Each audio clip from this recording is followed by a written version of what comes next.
Bueno, para finalizar, Edu. Bueno, pues muchas gracias, Pablo. Muchas gracias, la verdad, a todos por compartir este espacio, que es un gusto estar aquí en esta mesa hablando de estas cuestiones. Yo comparto un poco lo señalado por los contertulios, ¿no? Al final se trata de una crisis sanitaria que ha sido aprovechada por mmm, gente, pues, desde mi punto de vista, y en el caso español concretamente, con ideas bastante liberticidas, y de la mano de lo anterior se ha producido una crisis política y una crisis económica que todavía estamos sufriendo los primeros efectos, ¿no? Ahora, con relación a los retos que enfrenta el mundo, bueno, yo creo que hay un reto eminentemente sanitario que se va a superar y hay un reto que tiene que ver con la estructura de derechos y libertades que no sé si superaremos. Yo soy optimista y creo que sí, pero a corto y medio plazo va a ser un problema, ¿no? ¿Por qué? Porque al final, tanto los organismos internacionales como determinados organismos nacionales han optado por estrategias restrictivas de la libertad. Han apostado en favor del Estado y se han enfrentado contra la libertad. Han restringido dramáticamente la libertad de movimiento, libertad de reunión, libertad de manifestación y en algunos países como España la libertad de expresión y la libertad de prensa pues está pasando por un mal momento en estos 3 meses, ¿no? Y lo que nos queda. Y lo que nos queda. Entonces, ¿qué retos enfrenta el mundo en este momento? Pues yo creo que, siguiendo a McCloskey, que soy bastante fan del trabajo de McCloskey, pues yo creo que la libertad ha sufrido una evolución a lo largo del tiempo positiva, ¿no? Independientemente del estatismo, se ha avanzado bastante en la libertad, ¿no? Y ahora podemos sufrir un periodo regresivo que nos perjudicaría a todos. Ahora, yendo al punto del empresario y del emprendedor, mmm, concretamente en el caso español, ¿no? La imagen del emprendedor fue duramente atacada por el gobierno y por las instituciones públicas al principio de la crisis. O sea, las instituciones estatales desconfiaban del emprendedor, desconfiaban del emprendimiento y de la iniciativa privada. Y a medida que el mando único, es decir, la centralización de funciones en el Estado, empezó a evidenciar su incapacidad y su inutilidad para proveer servicios y abastecer a los mercados, hubo que volver otra vez a la empresa privada y al emprendedor, ¿no? Entonces, me consta por varias encuestas que se están pasando en España que la imagen del emprendedor, a pesar de estar duramente criticada por parte del gobierno, ha mejorado. La población tiene más respeto por el emprendedor. Gestos como los de Amancio Ortega, el propietario de Inditex, importando material sanitario de China y habilitando un puente aéreo que fue incapaz el gobierno de habilitar y que la empresa privada pudo habilitarlo, generaron un entorno de confianza en favor del empresario. Entonces, en ese sentido, creo que hay una ventana de oportunidad para dignificar la figura del emprendedor, de la propiedad privada y del empresario. Aquí lo dejo. Muchas gracias, Eduardo. Y si les parece bien, podemos pasar al segundo ciclo de preguntas. Y me gustaría saber cómo manipulan a aquellos que no creen en la libertad o los conocidos liberticidas, cómo aprovechan la situación o el contexto que estamos viviendo y qué mensaje deberíamos enviar como sociedad civil. También tomándole un poco la intervención de José, me atrevería a preguntar qué respuestas o ejemplos ciudadanos o de parte de de la sociedad civil podemos destacar, ¿no? En este contexto que se está viviendo. No sé si quiere empezar esta segunda ronda, José. Eh, ¿Me escucha? Perdón, ahí estoy, Sí. creo que ya estoy. Eh, Solo tal vez si me recuerdas brevemente, eran dos preguntas. La Sí. segunda era qué había hecho Eh, los individuos, los ciudadanos para apoyar la crisis. Y la primera, bueno, es como cómo manipulan aquellos que sí, no creen pues, en la libertad esta situación, ¿no? Y qué mensajes deberíamos enviar como ok. sociedad civil. Yo creo que el tema de la manipulación o el uso populista que señalaba María Clara hace unos minutos atrás es muy claro y yo creo que la forma como lo están utilizando es encontrar una justificación de no solo ampliar la red de influencia o de decisión que tiene el Estado en la esfera privada, sino un poco también utilizando recursos de miedo y prácticamente el catálogo o esa fórmula populista de a través de incentivar esos sentimientos de los individuos, justificar medidas que carecen de algún sentido lógico o razonable. Y yo creo que ese sentido lógico y razonable es muy importante porque yo creo que los ciudadanos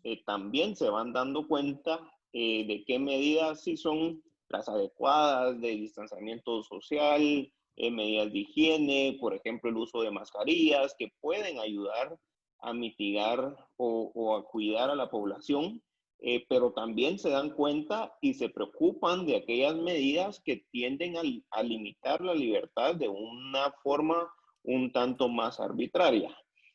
Por ejemplo, la oscuridad o la falta de ejecución de presupuestos públicos con la justificación de estar atravesando una pandemia. Yo creo que es allí donde muchas veces se aprovecha el miedo genuino de estar ante una pandemia algo desconocida o de tener esa incertidumbre de qué es lo que va a pasar para posicionar y poder implementar estas medidas que son contrarias a los derechos individuales. ¿De qué manera han respondido los ciudadanos? En el caso de Guatemala, yo creo que ha sido una muestra de solidaridad muy grande. Yo creo que parte de la ciudadanía en general nos estamos dando cuenta de la importancia que tenemos los individuos en el rol del Estado. Regularmente el Estado, quien es el protagonista muchas veces es el gobierno o el gobierno de turno, pero yo creo que en esta pandemia, por ejemplo, en Guatemala, al inicio gran parte de la equipación de los hospitales provisionales fueron a través de donaciones de empresas privadas. Muchas familias donaron de distintas formas alimentos básicos para el inicio de la pandemia. Entonces yo creo que esa respuesta ha sido buena, pero de igual forma creo que la ciudadanía en una forma general se da cuenta de que tiene un rol indispensable en el Estado, de que no es totalmente ajeno a lo que el gobierno pueda decidir o dictar, y de igual forma que tampoco es sostenible que haya un encierro total de una forma prolongada, sino que yo creo que cada ciudadano se va dando cada vez más cuenta de la necesidad de poder desenvolverse libremente en una sociedad. Si puede continuar, María Clara. Sí, yo creo que vale la pena tocando de forma muy corta sobre el punto anterior. Yo creo que los empresarios lo que más han sufrido tiene que ver con el tema regulatorio. Esta pandemia, este confinamiento, lo que ha mostrado es la gran vulnerabilidad de las pymes, que en el caso latinoamericano y me imagino que en España también, pero son las que más empleo dan. Digamos que en América Latina aproximadamente el 70% de los empleos están a cargo de las pymes, y pues se ha demostrado que las cargas tributarias, laborales y las cargas de funcionamiento pues son absolutamente inviables. Se ha mostrado que el empresariado está, a pesar de que está muy comprometido, digamos en el caso colombiano, por mantener los empleos, por hacer grandes donaciones para equipos médicos y temas de atención sanitaria, pues definitivamente está completamente asfixiado. Entonces, algo que tenemos que empezar a promover es definitivamente la flexibilización laboral, la desregulación. Los liberales, quienes creemos en el liberalismo, tenemos que empezar a defender a capa y espada pues algo que no es muy común en los países latinoamericanos, que es el contrato por hora y el reducir los costos de desvincular trabajadores para poder volver a reactivar el empleo. Yo creo que esta es una oportunidad inmensa para que el empresariado, que en un país como Colombia tenemos un empresariado muy comprometido, Y cuando digo empresariado, empresarios también me refiero a empresarios de todos los tamaños, desde el que tiene un negocio en una tienda de un barrio hasta el gran empresario. Creo que el sector empresarial en general, esta es una oportunidad para que se involucre mucho más en política y para que pueda presionar por la desregularización y la flexibilización. Ahora bien, ¿cómo está manipulando quienes no creen en la libertad de esta situación? Pues con discursos que piden que los empresarios o los ricos pues repartan su riqueza para poder atender a esta población, pues a la población en general, y sobre todo a los más pobres.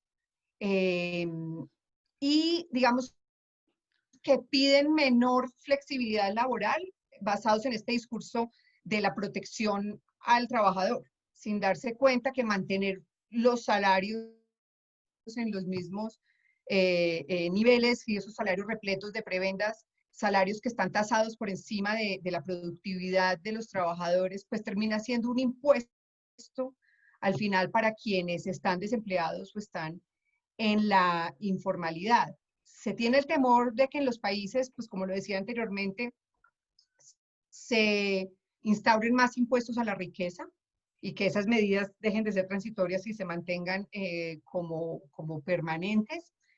En Colombia, de hecho, ya hay dos ciudades, Bogotá y Medellín, en las que ha habido intentos, y en el caso de Medellín se ha hecho de montar estos sistemas de información, estos apps que violan la privacidad y que buscan en tiempo real controlar, digamos, el movimiento de las personas. Bastante preocupante también. Yo creo que se está utilizando mucho la falacia y estos discursos populistas no están muy basados en las evidencias y no soportan sus ideas con evidencias. Se está hablando en muchas partes de la nueva normalidad, es decir, no, pues acostumbrémonos a que hay una nueva normalidad. Y creo que eso es bastante grave. Hay que pensar que esto es un tema transitorio y que no es que hay una nueva normalidad que está, digamos, suscrita a estos discursos a los que me he referido. Como sociedad civil, ¿qué mensaje deberíamos enviar?